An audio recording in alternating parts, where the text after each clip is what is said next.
Olá, queridos, tudo bem com vocês? É um prazer estar mais uma vez aqui, já na sexta aula do nosso estudo bíblico em cima das cartas de Gálatas e Colossenses. E eu quero, antes de qualquer coisa, fazer uma oração pedindo a Deus que nos abençoe nesse momento. Pai, obrigado por mais uma vez estarmos reunidos e unidos na Tua presença, no nome de Jesus, para aprendermos um pouco mais da Tua palavra, que sempre, Pai, se torna lâmpada para os nossos caminhos, se torna, ó Deus, direção para nossas vidas. E eu peço a Ti que nesse momento não seja diferente, Pai, que o Senhor possa acrescentar às nossas vidas no ensinamento e que o Teu Espírito nos habilite a nos tornar praticantes desta palavra, porque não adianta apenas aprender e entender se não praticarmos. Por isso, peço a Ti, Senhor, dá-nos essa completude, não só de aprender, mas a habilidade dada pelo Teu Espírito de colocar em prática a Tua palavra e o ensinamento. Abençoa os alunos que estão do outro lado me ouvindo e dá-me a Tua graça para ensinar sempre com clareza, com simplicidade e com a Tua unção. Assim nós oramos e te agradecemos em nome de Jesus. Amém e amém. Tudo bem com vocês? Como é que vocês estão na escola? Estão conseguindo caminhar direitinho? Às vezes a aula é um pouquinho mais extensa, dá uma lida, assiste, aí dá uma parada, no outro dia vê, não tem problema. O importante é você acompanhar e eu espero que você agora esteja com o coração aberto para que a gente estude essa lição cujo tema é a liberdade cristã. Esse é o tema da nossa aula de hoje, é a sexta aula, a liberdade cristã. E como eu disse lá na primeira aula, a carta de Gálatas, ouça bem, a carta de Gálatas ela é como um alvará de soltura, é um instrumento que uma pessoa que estava presa recebe para que ela viva a liberdade, e nesse alvará fica constando os termos dessa liberdade, né? Tanto no que diz respeito a direitos como deveres. E hoje nós vamos ver um pouco mais dessa liberdade cristã. E o texto básico que nós vamos estudar, que compreende essa lição, está ali entre o versículo 1 e o versículo 15 de Gálatas 5. E o nosso versículo-chave para hoje é Gálatas 5, versículo 13, que diz assim: Porque vós, irmãos, fostes chamados à liberdade, porém não useis da liberdade para dar ocasião à carne. Sede antes servos um dos outros pelo amor. Esse é o versículo-chave e que nós vamos entendê-lo durante a aula, como ele realmente vai estar presente no início, no meio e no fim dessa aula. E o alvo dessa lição, eu espero e creio, peço a Deus que você saia daqui habilitado, saia dessa aula habilitado. A quê? Que você possa compreender o conceito da liberdade em Cristo e ser estimulado a usufruir plenamente desta liberdade. Pois a Bíblia diz, no próprio Gálatas diz, para a liberdade foi que Cristo nos chamou, e nos adverte a não nos colocar debaixo novamente de um jugo de servidão, ok? Então, você será capaz de considerar e entender o conceito dessa liberdade cristã. Quando fala liberdade cristã, não quer dizer que pode tudo, que é oba-oba, mas você vai entender o conceito da liberdade cristã e você vai aprender a valorizar essa liberdade que foi conquistada com alto preço pelo Senhor Jesus na cruz. E também você vai, dentro dessa liberdade, aprender a viver de forma responsável. A liberdade conquistada para nós por Cristo na cruz, ela custou muito, houve um alto preço, né, para que nós fôssemos libertos. E aí, queridos, eu torno a dizer, a graça de Deus que nos salva mediante a fé, ela não é um salvo-conduto para uma vida cristã irresponsável. Isso nós vamos entender durante a aula, ok? E antes mesmo de eu ler aqui a introdução da apostila, eu quero fazer aqui uma explanação sobre a questão da escravidão, mais direcionada à escravidão romana. Como era a escravidão na Roma antiga? Os romanos, ouça bem, eles tinham a escravidão como cultura da sua época, e as pessoas que eram escravas na época deles, elas eram propriedade dos seus donos, né? Todo escravo, ele é uma propriedade do seu dono.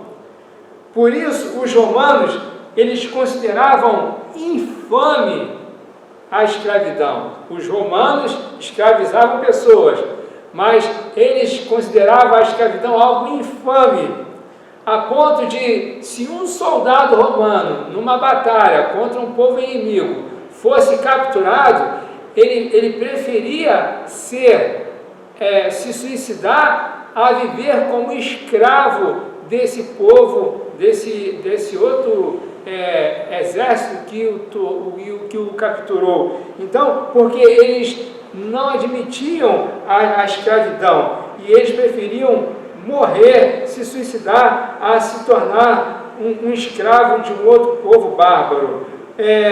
E por que isso? Porque quais eram as regras da escravidão na época? Um escravo, ele era um bem possuído, e ele era despojado de todo o direito. Ele não tinha, ele era uma propriedade do seu dono e não tinha direito nenhum. O amo, ou seja, o dono do escravo, o possuía e tinha direito sobre a vida e a morte desse escravo. É quem determinava se ele ia viver ou se ele ia morrer de acordo com o desempenho dele.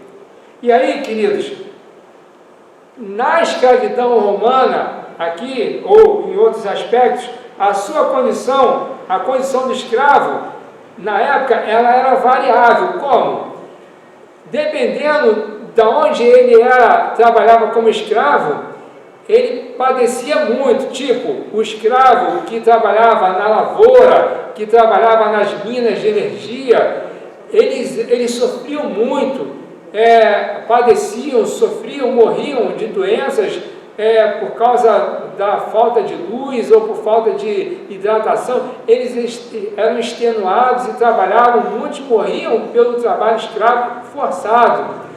Mas outros escravos, alguns, eles eram escravos domésticos, que viviam servindo a famílias, acabavam tendo apego à família, aos filhos dessa família, às crianças, e aí alguns acabavam sendo favorecidos com o tempo, e de repente, muitos deles com o tempo de escravidão ali, bem prestado àquela família, muitos eram liberados para viver uma liberdade, né? Mas essa era a condição da escravidão na época de Roma, e a gente, por que eu estou falando isso? Porque o nosso tema fala sobre a liberdade cristã.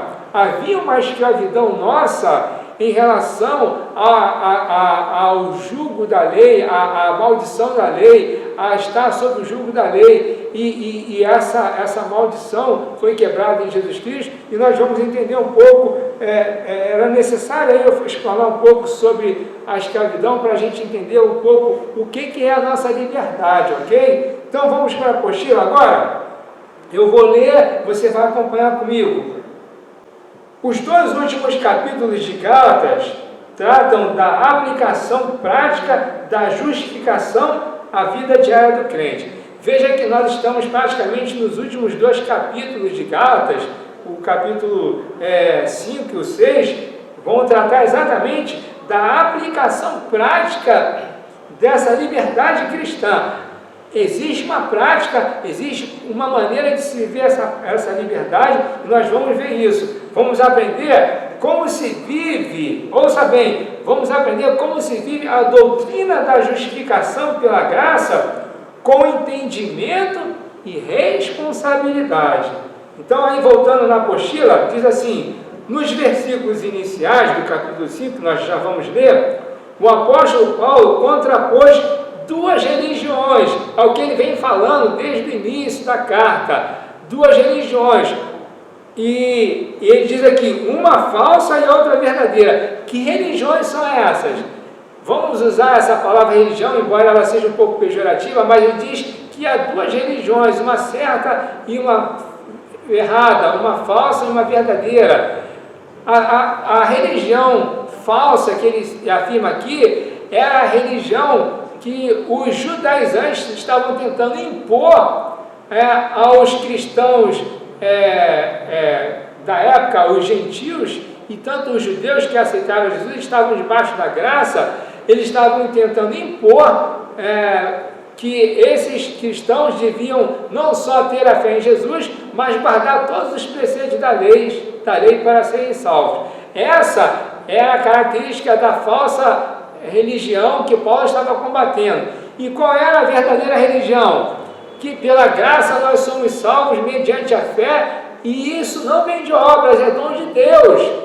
Deus nos deu a salvação mediante Jesus, e que não há necessidade de nenhum adicional da nossa parte para sermos merecedores dessa salvação.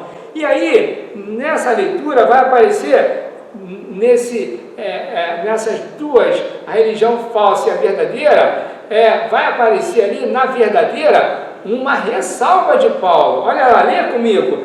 Na falsa, a escravidão, ele está dizendo. Na verdadeira, a liberdade. Aí olha só a ressalva que ele diz. E a seguir, advertiu quanto ao perigo de a liberdade, e é isso que nós vamos ver nessa aula bastante, do perigo de a liberdade perverter-se em licenciosidade, porque existe esse perigo também, tá? A graça, tá? Ela é algo para ser vivida com responsabilidade, é uma liberdade para ser vivida com responsabilidade, ok? Entendeu até aqui? 3 situações, uma religião falsa, uma verdadeira, e essa verdadeira com um cuidado, uma advertência para que ela não se torne uma licenciosidade. Vamos então ao primeiro tópico dessa aula, que diz o quê? Da escravidão à liberdade. E esse tópico vai estar compreendido aí entre os versículos 1 a 12, que nós vamos ler de forma fragmentada, ok? Então, dentro desse tópico já vem o primeiro subtópico, que diz assim, o perigo de voltar à escravidão, né? O desvio doutrinário que Paulo combatia era exatamente para imunizar, para guardar a igreja desse perigo de voltar à escravidão, que eles estavam sujeitos sob o jugo da escravidão da lei. Então, nós vamos ver aí alguns versículos, prepare a sua Bíblia aí, Gálatas capítulo 5, a partir do verso 1, e deixa eu ler aqui mais alguma coisa. Olha só, preste atenção. As igrejas da Galácia estavam ameaçadas de se desviar da fé. Isso nós vimos tratando desde o início. Havia um perigo de desvio doutrinário, e a carta trata exatamente de fundamentar o princípio da fé cristã, dar essa base para que nós não nos desviemos por qualquer modismo ou por qualquer outro tipo de evangelho que não seja o evangelho da graça que Paulo recebeu, e Pedro também, do Senhor Jesus, ok? Então, as igrejas da Galácia estavam ameaçadas de se desviar da fé. E qual era essa ameaça? Volto a dizer, a palavra de Paulo aos Gálatas era contra o quê? Era contra a estratégia dos judaizantes, ou seja, eles queriam que os cristãos conjugassem ao cristianismo, a fé que eles abraçaram em Jesus, eles queriam que, juntamente com essa fé, eles seguissem os rituais da antiga religião mosaica. E aí Paulo vai combater. E isso, queridos, esse perigo de desviar da fé, esse desvio, isso seria como desprezar. Se a igreja de Gálatas caísse nesse erro, eles estariam desprezando a liberdade e eles estariam voltando à escravidão da qual eles foram libertos. Então, vamos ver aí algumas considerações ou algumas orientações de Paulo que ele nos dá. Letra A aí, a liberdade alcançada, versículo 1, vamos ler o primeiro versículo dessa lição. Paulo diz: para a liberdade foi que Cristo nos libertou. E ele diz: permanecei. Repita comigo aí na sua casa onde você está: permanecei. Em que? Permanecei, pois, firmes, e não vos submetais de novo a jugo de escravidão. Ok? Então, a liberdade alcançada. Leia comigo aí: sendo nós escravos, Jesus Cristo veio como libertador. Lembra que a lei só serviu para mostrar que nós éramos incapazes por nós mesmos de nos salvar, e ela teve esse papel de nos apontar um Salvador, a necessidade que tínhamos de um Salvador, e Jesus Cristo veio e nos libertou. Quando nos convertemos a Ele, somos emancipados e passamos a experimentar esta liberdade. E essa liberdade, nesse contexto, não é, agora ouça bem, quando fala dessa liberdade aí, no contexto de Gálatas, não é a liberdade, a libertação da escravidão do pecado. É fato, quando aceitamos a Jesus, nós continuamos pecando, mas fomos libertos da escravidão do pecado. Mas aqui, o contexto que Paulo está falando, dessa liberdade que nós recebemos, não é da liberdade da escravidão do pecado, mas é a liberdade, é a libertação, não do pecado, mas da lei mosaica, que era um jugo opressor sobre a vida do povo que estava se convertendo e assediado pelos judaizantes, ok? Letra B, a permanência na liberdade. Ele diz: permanecei na liberdade. Vamos lá, verso 2. Eu, Paulo, vos digo que se vos deixardes circuncidar, que isto nada vos aproveitará. Perdão, vou ler ainda o verso 1. Permanecei, pois, firmes e não vos submetais de novo a jugo de escravidão. A permanência na liberdade.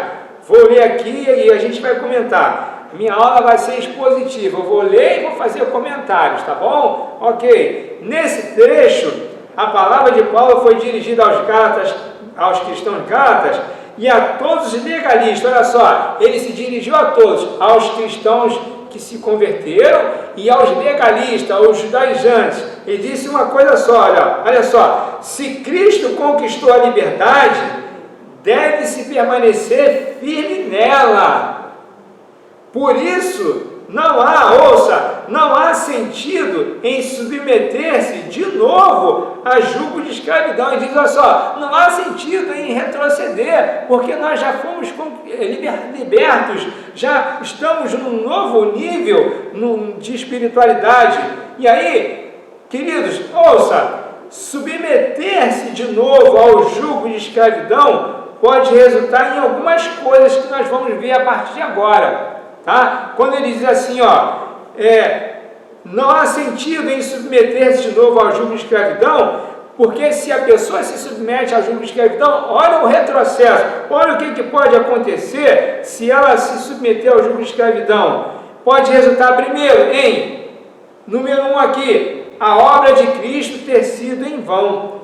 Vamos ler o verso 2? Olha lá o que ele diz: eu, Paulo, vos digo que se vos deixar de circuncidar era um ritual da lei mosaica, da lei, dos preceitos da lei, e era um dos principais ali. Ele diz assim: se vos deixar de circuncidar, Cristo de nada aproveitará. E está dizendo o seguinte, olha só, se vocês que aceitaram Jesus estão libertos, estão na liberdade cristã, e vocês se deixarem circuncidar novamente, vocês estão dizendo, em outras palavras, que o sacrifício de Cristo não valeu nada. Vocês estão anulando a obra de Cristo, teria sido em vão. Então, olha só, eu vou ler aqui, o legalismo que o judaizante estava pregando, retirava da obra de Cristo todo o seu valor. Tipo assim, o que Cristo fez não tinha valor, eles precisavam de um adicional, isso era um engodo, era um engano.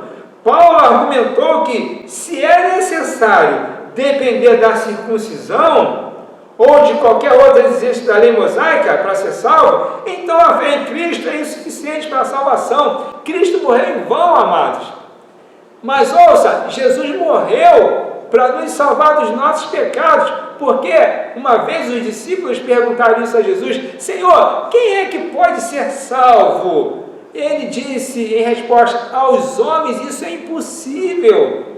E isso envolve a tentativa de ser salvo mediante guardar os preceitos da lei, todas as normas, regras da lei mosaica. Isso tudo tornava o homem incapaz, deixava ele numa prisão, como eu disse, é um aio. Era apenas um sistema que oprimia o homem e mostrava para ele o quanto ele era mau, o quanto ele era pecador, e não mostrava para ele uma saída. Apenas sim, dizia para ele: ó, você não consegue porque você é incapaz de praticar toda a lei. Então, quando se volta a circuncisão, está dizendo que Cristo morreu em vão. Outro perigo de se submeter de novo ao jugo de escravidão, sabe qual é? É a obrigação de guardar toda a lei. Paulo está dizendo o seguinte: olha só, se vocês voltam a se circuncidar, então vocês têm que guardar toda a lei. Não é só isso não. E a lei era mais de 600 mandamentos. Eu vou ler aqui, olha só, verso 3, vamos lá. De novo, testifico a todo homem que se deixa circuncidar, que está obrigado a guardar toda a lei. Olha só, se você se circuncidar, você já se colocou debaixo do jugo de escravidão, e você tem que cumprir toda a lei, está de novo debaixo da maldição da lei. É retrocesso, amados. Então, olha só, ouça. Se a circuncisão era necessária para a salvação, então se tornava obrigação para o circuncidado guardar toda a lei. Então, queridos, ouça o que eu vou dizer que não está na apostila aqui. Então, ao tentar guardar toda a lei, o homem se colocava outra vez debaixo da maldição da lei. Essa compulsão, lembra, acho que é a aula número 2 que o Aldo me deu, acho que é a número 3, a fascinação pelo erro. É aquela coisa que a gente tem aquela compulsão de achar que a gente pode fazer algo para ser merecedor do amor de Deus, que a gente pode fazer algo para aumentar a admiração de Deus por nós, que a gente pode fazer algo a mais para tornar o amor de Deus maior por nós. Deus nos ama de forma incondicional, amados. O que Ele quer é que quando nós pecamos, que nós nos arrependamos e recorramos ao perdão e à graça dEle. A Bíblia diz o quê? Se na nova vida cristã alguém pecar, temos um advogado. E se confessarmos o nosso pecado, Ele é fiel e justo para nos perdoar e nos purificar de toda injustiça. Assim vai vivendo o cristão com as suas falhas, com os seus pecados, mas sabendo que ele não pode ser bom o suficiente para conquistar o amor de Deus. Por isso eu volto a dizer, Jesus disse: está consumado. Quando Ele diz está consumado, Ele disse que não precisa ser feito mais nada. Toda a exigência que Deus colocou para que o homem fosse salvo foi cumprida em Jesus. Amém? E vamos lá. A outro perigo de se submeter-se ao jugo de escravidão está aqui, ó. Quem se submete ao jugo de escravidão anula a graça de Deus. Verso 4. De Cristo vos desligaste, quando você se submete à circuncisão ou qualquer preceito da lei para ser aceito por Deus. Ele diz, ó, de Cristo vos desligaste, vós que procurais justificar-vos na lei, da graça decaíste. Meu Deus, cair da graça, mano, é retroceder. Você está na graça. e essa graça é maravilhosa, ela te protege, ela te aceita com as suas falhas, com os seus erros, embora Deus vá trabalhando para você ser transformado, santificado, mas quando você tenta e falha, o que Paulo diz lá? Olha, eu busco o amadurecimento, essa maturidade, mas quando eu não alcanço, ele diz assim, ó, uma coisa faço, eu me esqueço das coisas que para trás ficam e prossigo para as que estão diante de mim, ou seja, a maturidade é isso, eu caí, eu me levanto e vou adiante, buscando a maturidade, mas eu não posso cair da graça, a graça, ela me protege, ela me permite ser um ser humano. Ouça e guarde isso, você, por ser cristão, continua a ser humano, tem falhas, tem imperfeições e vai conviver com elas até o fim, e é a graça do Senhor que te protege para que você se torne um salvo o tempo todo, por causa da fé que você tem em Jesus, pelo mérito de Jesus na cruz, amém? Vamos lá, então, esse é o perigo de se submeter de novo a um jugo de escravidão. Você, a obra de Cristo se torna em vão, você se torna obrigado a guardar a lei de novo e você anula a graça. Agora vamos com outro tópico, que é a esperança da justiça, que está compreendido aqui entre o verso 5 e 6. Está acompanhando comigo? Vamos lá, verso 5 e 6. Porque nós, pelo Espírito com letra maiúscula, aguardamos a esperança da justiça que provém da fé, aí sim da fé em Jesus, porque em Cristo Jesus nem a circuncisão nem a incircuncisão tem valor algum, mas a fé que atua pelo amor. Ser circuncidado ou incircuncidado para Jesus não tem valor nenhum, o que tem valor é a fé que atua pelo amor. Vamos entender isso aí rapidinho, olha só, ouça a leitura. A esperança do verdadeiro crente difere da do legalista. A do legalista, ele tem esperança de que vai conseguir o favor de Deus pelo seu mérito próprio. A nossa esperança é diferente. O legalista, ele aguarda, nós cristãos em Jesus, aguardamos a esperança da justiça, que vem pela fé. E essa esperança se refere ao futuro produzido pela nossa justificação, que é passar a eternidade com Cristo, ou seja, nós fomos justificados. Quem tentará acusação contra os eleitos do Senhor? É Deus quem o justifica, você é declarado justo. Ah, mas eu tenho falha. Deus te declara justo e inocente. Mas por quê, pastor? Porque quando Ele olha para você, Ele olha através de Jesus, Ele vê em você o sangue de Jesus que te purifica e te justifica, e essa é a nossa esperança de justiça, não no mérito próprio, mas na obra salvífica de Jesus na cruz por nós. Então ouça, está aqui na apostila, estando em Cristo, nada mais é necessário, repita isso comigo, estando em Cristo, nada mais é necessário, ou seja, está consumado, tudo se resolve na cruz. Repita essa frase comigo, tudo foi resolvido na cruz, tudo foi resolvido na cruz, amados.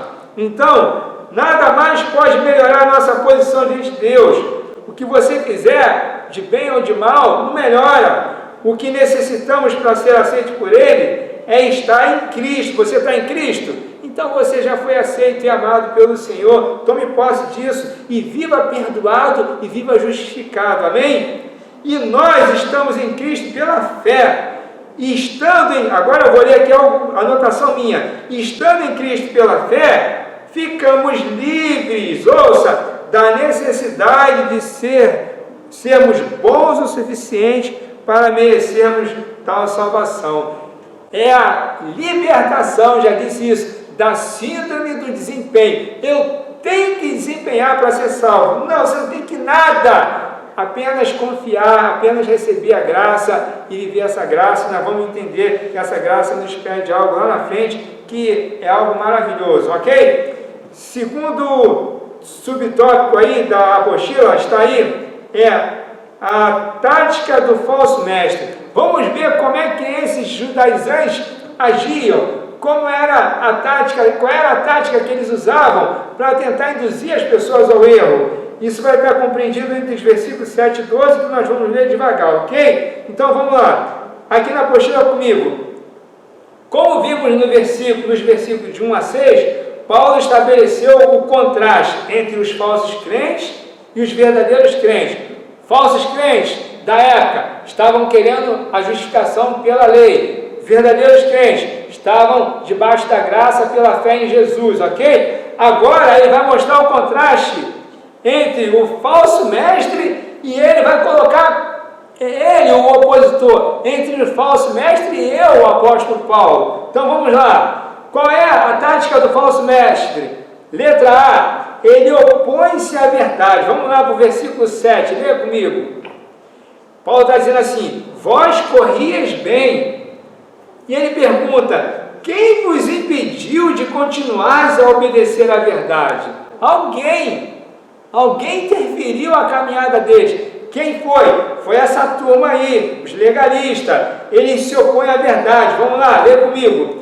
Os Gálatas iniciaram bem a vida cristã, mas alguém os impediu de continuarem bem. Certamente, como diz aqui, judaizantes, legalista, falso discípulo. E ao aceitarem os seus ensinos, os crentes desobedeciam à verdade. Eles estavam o quê? Com risco de se desviarem da sã doutrina, tá? Vamos lá. Qual outro erro? A tática desse falso mestre. O que eles falam não vem de Deus. Verso 8.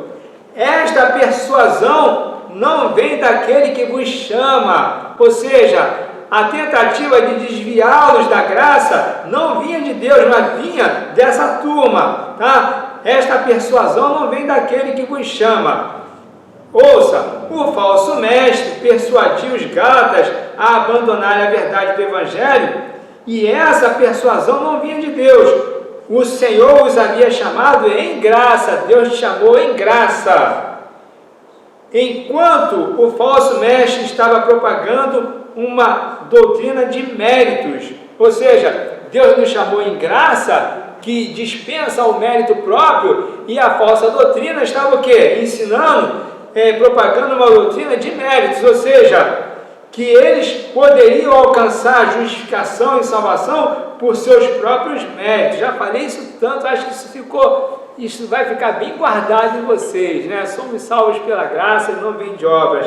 E a outra atitude tática do falso mestre é que ele contamina a igreja, né? E Paulo vai usar aqui um adágio, né? Um ditado muito conhecido e está dentro da Bíblia. Ele vai dizer que o fermento ele leveda toda a massa. Eles contagiavam ou contaminavam toda a igreja com o seu fermento. Veja o verso 9, vamos lá, o verso 9. Um pouco de fermento leveda toda a massa. E aí o que diz aqui na apostila? Esse é o efeito da heresia, queridos. A heresia é perigosa por causa disso. Ela começa a disseminar no meio da igreja, ela começa a contagiar, não digo contagiar, ela começa a contaminar pessoas e elas passam a acreditar no engano, no engodo. E muitas igrejas hoje estão levantando aí novos ensinamentos que estão perturbando a igreja. A gente não deve se afastar da simplicidade do Evangelho, queridos. O Evangelho é único, é esse. É a palavra de Deus.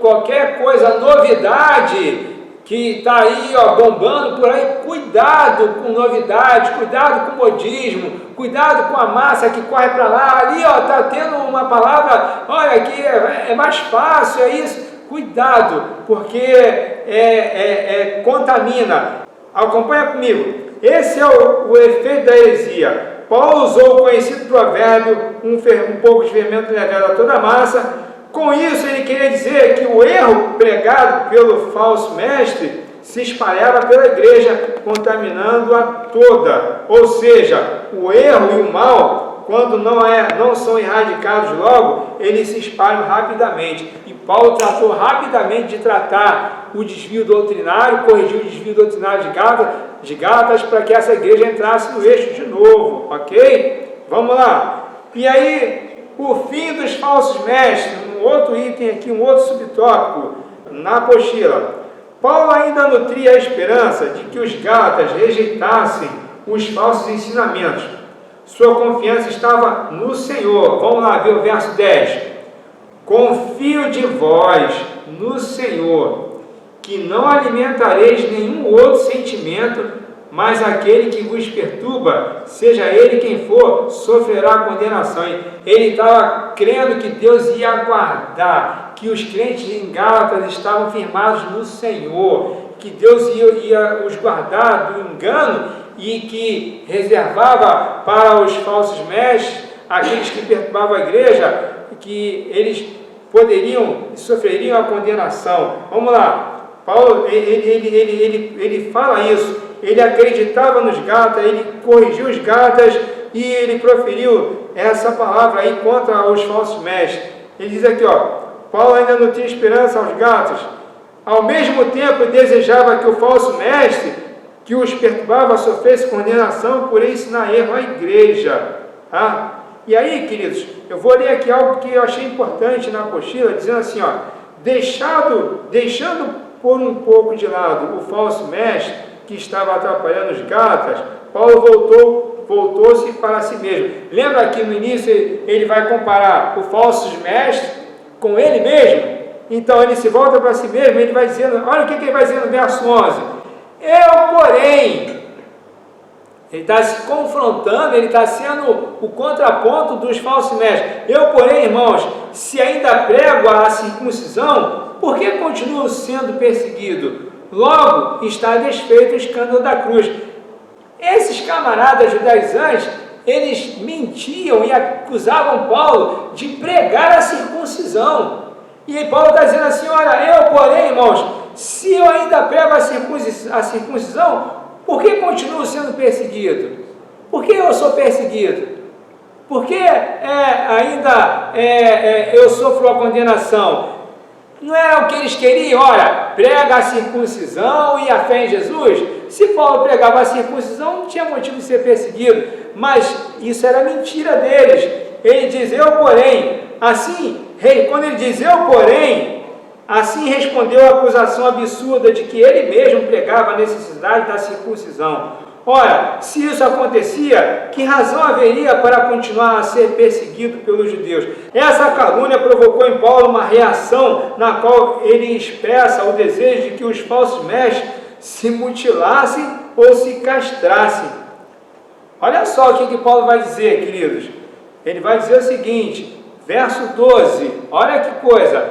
Tomara até se mutilassem os que vos incitam à rebeldia. Em outras palavras, se cortar o prepúcio, que era a circuncisão, já é algo que vocês querem tanto e dizer que isso é válido, então é melhor, faz algo melhor e maior, diz assim, se castrem, arranquem tudo, porque vocês vão fazer algo mais expressivo. Ele chega a esse ponto de fazer essa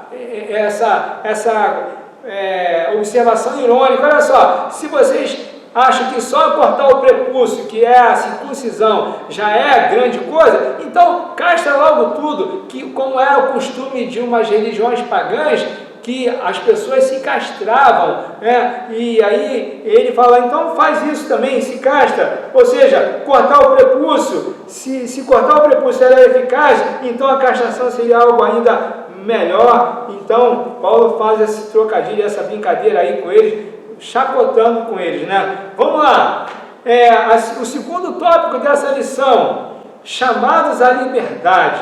Queridos, você e eu fomos chamados à liberdade, amém? Vamos agora ver os termos que constam em nosso alvará de soltura. Lembra? O alvará consta lá a liberdade que temos. Fomos libertos da maldição da lei para vivermos a liberdade que a fé em Cristo nos traz. Amém?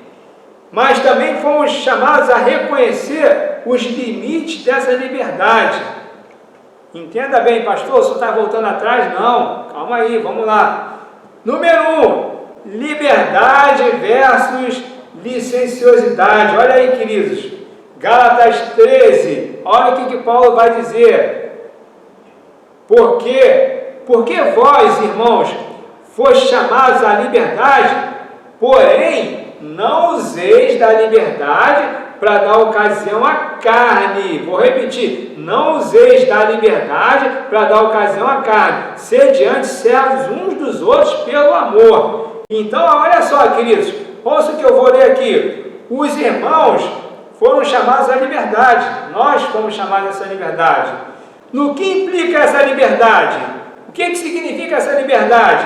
Repito, que os crentes, quando são divinamente chamados para se tornarem seguidores de Cristo, são igualmente dispensados da prática dos preceitos da lei mosaica. Essa é a nossa liberdade. Em Cristo, nós estamos livres da prática da lei mosaica. Ponto. Essa é a nossa liberdade.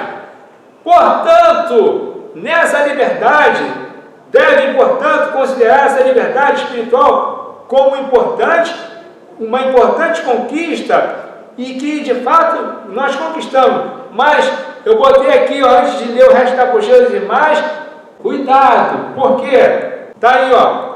Há muitos homens que pregam a liberdade visando a anarquia. Eles não pregam a liberdade para levar a santidade, eles pregam a liberdade visando a anarquia. Desejam fazer o que lhes convém e não o que devem fazer. Guarde isso. Querem ficar livres de toda a restrição moral, que a liberdade em Cristo nos livrou da restrição moral. Os opositores do apóstolo Paulo pensavam assim a seu respeito. Outra acusação sobre Paulo infundada. Eles acusavam Paulo o seguinte: Paulo, você está chamando esse povo a uma liberdade em Cristo para que eles vivam em licenciosidade. Essa liberdade os incita a viver de forma irresponsável. Mentira! Outra acusação contra Paulo. E aí a gente vai aprender que a liberdade nossa, ela não nos leva à licenciosidade, mas leva-nos a uma gratidão, ao amor a Deus, ok? Então, vamos lá. Acompanha comigo aqui. Essa é a razão porque o apóstolo Paulo advertiu os Gálatas quanto ao perigo de a liberdade cristã descambar em licenciosidade. Não pode, amados. Nós somos libertos em Cristo, então ele diz: não useis da liberdade para dar ocasião à carne. Aqueles que em Cristo foram também libertados do pecado, não estão livres para pecar. Queridos, você foi libertado do pecado, mas para viver livre dele e viver assim, não na prática de pecado. Nós pecamos eventualmente porque não somos perfeitos, mas viver na prática de pecado, isso já não nos pertence mais, ok? Então, vamos lá. Não podemos ser indulgentes com todos os desejos carnais que nos vêm, amados. Nós vamos ter que conviver com a nossa carne a vida toda. E a nossa carne, ouça, ela é boa. Ela é boa quando ela está sob o governo do Espírito. Quando ela governa, ela é má, ela nos inclina para a morte. A Bíblia diz: a inclinação da carne produz morte, mas a inclinação do Espírito de Deus em nós produz vida e paz. Então, nós não podemos ser indulgentes com os desejos carnais. A natureza carnal, ela deve ser mantida em sujeição. Está lá 1 Pedro 2, 15 e 16. Porque assim é a vontade de Deus, que pela prática do bem façais emudecer a ignorância dos insensatos. Como livres que somos, aleluia, como livres que sois, não usando todavia a liberdade por pretexto da malícia, mas vivendo como servo de Deus. Não usando a liberdade como pretexto de fazer o quê? O mal, de dar indulgência à carne, de satisfazer o desejo da carne, mas vivemos como servo de Deus, amados. Que maravilha! Então, vamos lá. Servos um dos outros, verso 13 e 14. Vamos ler lá. O que diz o verso 13? Porque vós, irmãos, fostes chamados à liberdade, porém não useis da liberdade para dar ocasião à carne, sediante servos uns dos outros pelo amor. Porque toda a lei se cumpre em um só preceito, a saber, amarás o teu próximo como a ti mesmo. Ouça com atenção, isso aqui é importante, hein? os crentes estão livres da lei mosaica. Amém? É o que nós aprendemos. Justificação pela graça, ok? Mas isso não quer dizer que vivam sem lei. A lei ainda serve para nós. Nós temos que guardar os preceitos da lei, mas não como meio de salvação, mas como princípios morais de santidade de Deus que nós devemos guardar, ok? Então, olha só, há uma lei que todos os seguidores de Cristo não podem esquecer. Qual é? Sede antes servos uns dos outros pelo amor. Então, a liberdade cristã, ela estimula o cristão ao serviço amoroso, ou seja, nós fomos libertos, nós fomos salvos para as boas obras. Repito, nós não somos salvos pelas boas obras, somos salvos para as boas obras, e essa liberdade, ela nos leva a servir uns aos outros. E aí, aqui, pelo amor, os cristãos têm que se tornar servos, escravos uns dos outros, no sentido de estarem dispostos a servir ao próximo e não serem egoístas.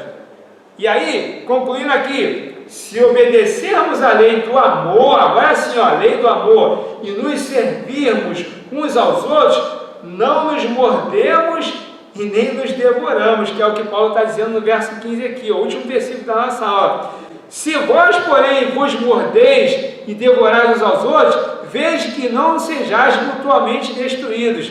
Queridos, nós somos salvos pela graça, libertos. A nossa liberdade não nos leva à licenciosidade, mas não nos leva a essa guerra de um contra o outro, dissensão, facção, morder um ao outro, como Paulo está dizendo aqui, se destruindo, mas ela nos leva a um amor que é amor a Deus e amor ao próximo como a nós mesmos. Toda a lei que Paulo ensinou, que Moisés ensinou, ela se define, ela se resume nisso: amar a Deus sobre todas as coisas e amar o próximo como a ti mesmo. E quando nós amamos o próximo, não há mordedura, não há, aqui como ele diz, vós mordeis e devorais uns aos outros. Não, vamos lá, número 3, cumprimento da lei. Verso 14 de novo: porque toda a lei se cumpre em um só preceito, a saber, amarás o teu próximo como a ti mesmo. Guarde isso. Os crentes, existe algum crente aí do outro lado? Amém? Os crentes salvos pela graça de Deus em Cristo obedecem ao seu divino mestre, não para serem salvos, mas porque são salvos. Entendeu a diferença? Nós servimos a Ele porque somos salvos, não para sermos salvos.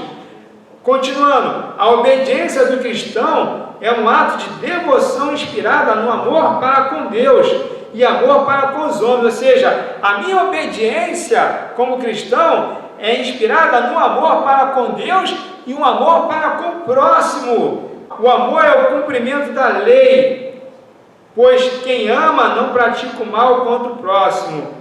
Pode parecer aqui estranho Paulo falar da lei de novo, ele começa a falar da lei. Pode parecer estranho que depois de dar ênfase em toda a epístola ao fato de que os crentes não estão debaixo da lei, Paulo agora ele cita Levítico 19, 18. Está assim, não te vingarás nem guardarás ira contra os filhos do teu povo, mas amarás o teu próximo como a ti mesmo. Eu sou o Senhor. Olha isso, está lá em Levítico, na lei. Está dizendo, amarás o teu próximo como a ti mesmo, eu sou o Senhor. Paulo então vai tocar na lei para dizer assim, a lei se resume nisso: amarás a Deus e amarás o teu próximo como a ti mesmo. Vamos à conclusão agora? Então, olha só que bênção essa conclusão. Os crentes são acusados de intolerantes. Espero que não sejamos nós. E devemos ser mesmo intolerantes com o erro e o pecado, porque a nossa liberdade não é licenciosidade. Comumente ouvimos dizer que não faz diferença o que as pessoas creem, contanto que sejam sinceras.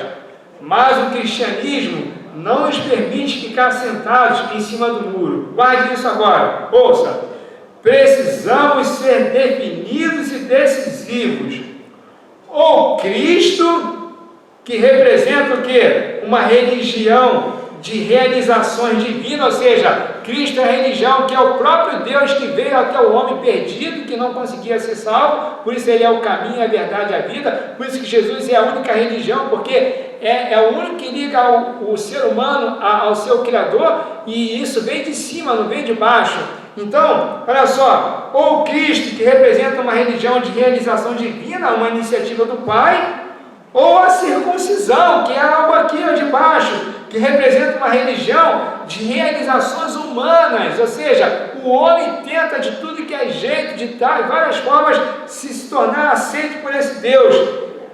Então, olha só, a primeira, ou seja, a religião realizada, baseada em Cristo, está baseada na graça, na fé e na liberdade, ok? Guarde isso, sua fé em Cristo está baseada na graça, na fé e na liberdade. Agora, a segunda religião, que é a das realizações humanas pelas práticas da lei, a segunda está baseada na lei, nas obras e na servidão. Qual é que você escolhe? Pelo entendimento da palavra, escolhe.